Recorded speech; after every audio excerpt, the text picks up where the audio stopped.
7 of those were released from quarantine just yesterday. According to Korea's CDC, almost 70% of all cases nationwide are community-based transmissions.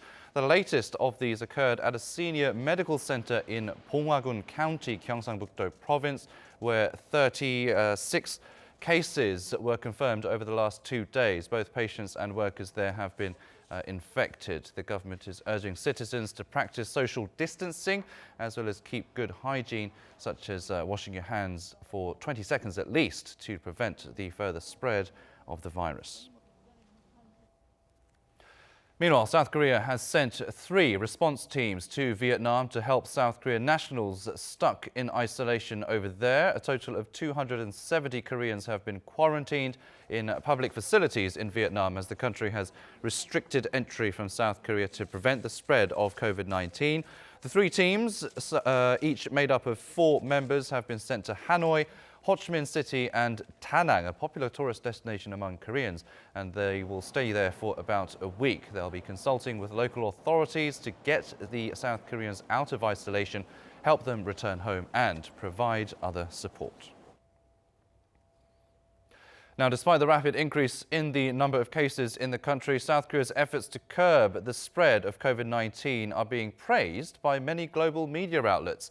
They are impressed with the country's technology, such as drive-through screening facilities and the tracking apparatus that pins down the travel movements of infected patients. Kim Yo-sun reports. The South Korean government's technologically advanced, transparent and well-funded plans to combat the COVID-19 outbreak have grabbed the attention of the world's media. Many international outlets say Seoul's efforts are miles ahead of the measures put forth by China and Japan, where the entire city of Wuhan was put on lockdown and an entire cruise ship was completely isolated for quarantine, respectively. In an article this week, AFP praised South Korea's advanced health system and free media, describing them as factors that improve the reliability of the statistics provided by the government. The country's drive-through screening facilities that enable safer and faster testing were also reported on by many international media outlets. Quoting experts, CNN reported that such an innovative way of testing limits the exposure of frontline workers, as the tests are done in minutes, while passengers never have to get out of the car. The Wall Street Journal praised how the South Korean government effectively tracks those who have been infected. Explaining that the government uses mobile phone data, credit card records, and surveillance camera footage to pin down their movements, it added it's definitely one of the most ambitious tracking systems in Asia. U.S. Ambassador to South Korea Harry Harris also said on Wednesday that he was impressed by Seoul's efforts. We're very impressed with all that Korea is doing. Comprehensive measures to test and to take steps to prevent the spread of COVID-19. He added that South Korea is taking the lead in the global fight against the outbreak. Kim Yo-sun, Arirang News. South Korea's current account surplus dropped sharply in January, but mostly on slowing exports rather than the COVID-19 outbreak. The Bank of Korea says the surplus was just over $1 billion in January, down about $2.3 billion on year. The goods account surplus was almost $2 billion, almost half the figure recorded in the same period last year. Exports on a customs clearance basis marked roughly $43 billion in January, down over 12% on year. The central bank largely attributes the drop to fewer working days because of the Lunar New Year holiday and falling prices of South Korea's major export items, such as semiconductors. The Seoul Metropolitan Government is giving out 200,000 protective face masks to help prevent the further spread of COVID-19 in the capital. It already donated 40,000 masks late last month with the help of a local mask producer, but plans to distribute 160,000 more this month to elderly people who live alone, as well as low-income households and social service centres. Now, coronavirus cases outside of China, the epicenter of the virus, continue to increase at a rapid pace. The number of people infected in Iran is nearing 3,000, and Italy has decided to close schools and universities as its death toll from the virus surpasses 100. Now, Park Se-young with more. The number of confirmed COVID-19 cases in Iran is near 3,000 as of Wednesday. Iran's health ministry announced that 2,922 people have been infected with the virus and 92 people have died. Tehran, which has one of the highest death tolls outside China, has been reporting more than 10 deaths per day since the start of March. Unfortunately, from yesterday till now, 15 people have died from the coronavirus, so the total death toll from COVID-19 has reached 92 people. The Iranian president said Wednesday that the coronavirus has encompassed almost all of Iran's provinces, and the country has announced plans to mobilize 300,000 soldiers and volunteers to confront the virus. Over in Europe, Italy is also struggling to halt the spread of the virus that has killed 107 and infected more than 3,000 there. Roughly 3% of the confirmed number of cases have ended in death in Italy, which has the oldest population in Europe. The government has ordered all schools and universities to close as a measure to contain the virus. We felt it was the right thing to do to suspend educational activity until the 15th of this month. The Prime Minister added that professional football matches and other major sporting events will take place without fans until April 3rd to help prevent, quote, further opportunities of infection. With the virus reaching 81 countries and territories around the world, Germany's health minister said Wednesday that the outbreak has become a global pandemic and that we have yet to reach the peak of the outbreak. In the U.S., California declared a state of emergency over the coronavirus after announcing its first death and more than 50 cases in the state. The World Health Organization has so far stopped short of declaring a pandemic, but asked countries around the world to prepare for the possibility. Park Se-young, Arirang News. The coronavirus outbreak is expected to deal a blow to the global smartphone market. Researchers at Strategy Analytics have lowered their forecast for global smartphone shipments this year by about 10% from the most recent estimate issued before the outbreak. That would put total shipments this year at about 1.3 billion units. The report blamed weakness in consumer sentiment amid fears of the virus spreading. It also lowered its forecast for shipments by Chinese smartphone makers like Huawei and Xiaomi by more than 15%, mainly due to difficulties in procuring parts.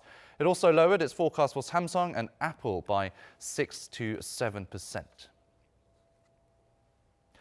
The International Monetary Fund is warning that the fastest spread of COVID-19 erases any chance of more robust global growth in 2020. The UN also expects the virus to disrupt world trade and could especially impact exports. Our Int'l reports. Speaking at a news conference Wednesday, IMF Chief Kristalina Georgieva said the COVID-19 outbreak will wipe out any hope of stronger economic growth in 2020. We also know that we have a sound financial system, much more resilient than it was before the global financial crisis. However, what we are wrestling with is uncertainty, and that defines our projections, which at this point lead us to state that global growth in 2020 will dip below its last year's levels. She said the IMF now expects 2020 global growth to be below the 2.9% rate recorded in 2019, and this would represent more than a 0.4 percentage drop from the previous forecast of 3.3% made in January. She added the latest revision comes as the virus spreads rapidly outside China. According to estimates published by the UN Conference on Trade and Development on Wednesday, a slowdown in manufacturing in China is disrupting world trade and could result in a $50 billion decrease in exports across global value chains. According to its estimates, the European Union looks to be most affected by the decline and will lose out on over $15.6 billion in trade.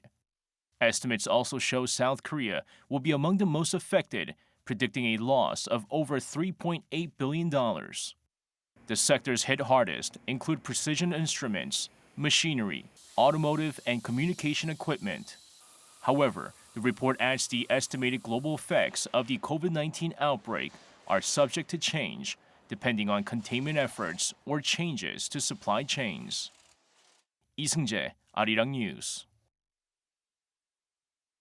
Turning to the race to the White House now, and billionaire Mike Bloomberg pulled out of the Democratic Party's presidential race on Wednesday after suffering a string of defeats on the essential primary Super Tuesday. The 76-year-old only joined the race a few months ago and spent hundreds of millions of dollars on his campaign.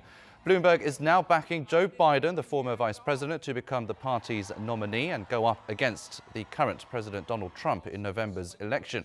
The former New York City mayor becomes the third Democratic candidate to withdraw and back Biden this week. After Super Tuesday, it looks to be a two-horse race between Biden and Vermont Senator Bernie Sanders for the Democratic nomination. The South Korean government has upped the amount it's spending on technology related to security. Korea's Defense Acquisition Program Administration says the government is setting aside nearly $150 million this year in facilitating the development and application of civilian-led innovative technology for national security. That's 15% higher than last year and includes 3D printing, robots, drones, as well as tech related to augmented, virtual and mixed reality. A South Korean parliamentary committee has approved a bill to ban the country's popular ride-hailing service Tada. On Wednesday, the Legislation and Judiciary Committee passed a revision bill to the Passenger Transport Service Act, which restricts the outsourcing of drivers for the use of rental vans with 11 to 15 seats to tour purposes only. If the bill is approved by lawmakers on Thursday, it may force Tada to close down. Taxi drivers have been claiming that Tada violates the transportation law that forbids rented vehicles from making profit by offering rides. Last month, a Seoul court ruled that the firm was a legitimate and innovative rental car service.